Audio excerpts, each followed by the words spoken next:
Hello and welcome back to the channel, and in today's video we are going to be ranking all of Thorpe Park's roller coasters from most intense to least intense using a tier list. So let's get straight into the video. So here is my magical tier list of all the Thorpe Park's roller coasters. So boring is obviously going to be least intense, mildly intense is a bit more intense, and it goes on. So starting with the flying fish. Keep those fins inside the fish. Hold on tight, because you're ready, the fish is ready, and here we go! Now, this ride does not do much at all. It is a powered coaster, and if you know your roller coasters, you'll know that a powered coaster is never intense whatsoever. It's used by energy, I'm pretty sure, to power the ride vehicle to go around the track. So, yeah, definitely going to be going into the boring tier, with being the least intense at the park.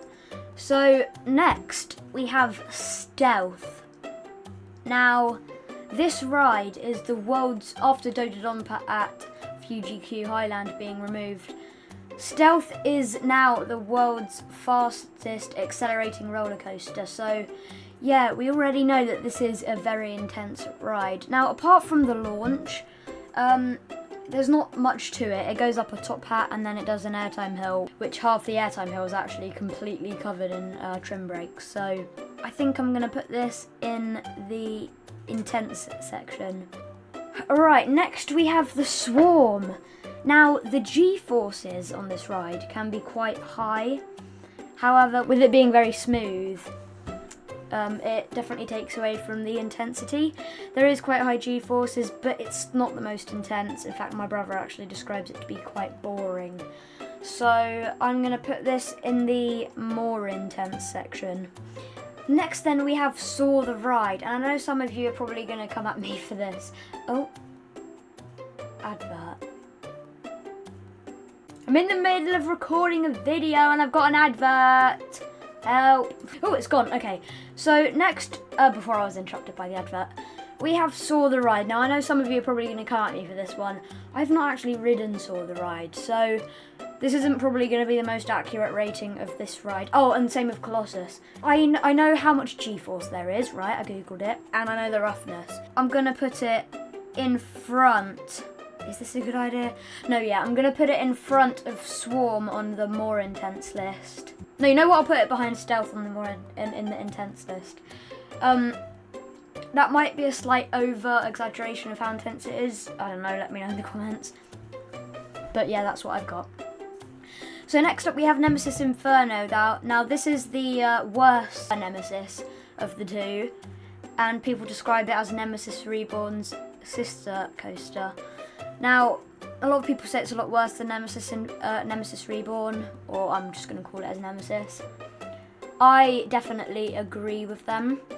It's just not as good. I don't know.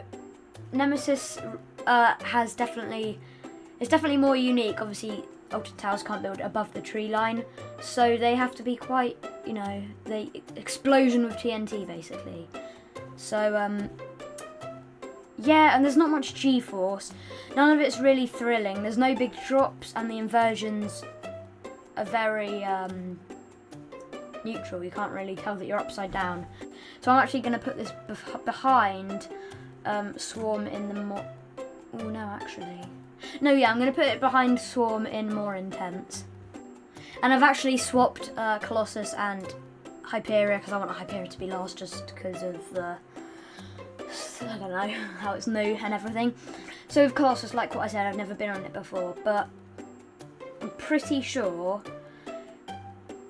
it's got some highish G-forces and there is a lot of inversions, and apparently the 4 consecutive heartline rolls at the end aren't very comfortable. So yeah. And the G-forces are apparently quite high, moderately high. But I'm actually going to put this in the middle of Nemesis Inferno and Swarm in the more intense list. And finally we have Hyperia, which is the new for 2024. Mack Ride's Hypercoaster. This is 236 foot tall. It's pretty good, apart from there being quite a big rattle, to be honest, but some people don't notice it as much as I do because I'm quite sensitive to rough rides. I mean, I find the flying fish a bit... Hyperia then. Probably the best roller coaster in the UK. What do I think about it? Well, I think it's more intense than Stealth. Apparently some people grey out on it. I've never greyed out on any roller coaster I've ever been on, and I've been on a lot. So, yeah, I'm going to put it in wow. That brings me to the end of the video. If you have any more ideas, please let me know in the comments. But I hope you like this video. If you did, be sure to hit that like button and subscribe, and I'll see you in the next video. Bye!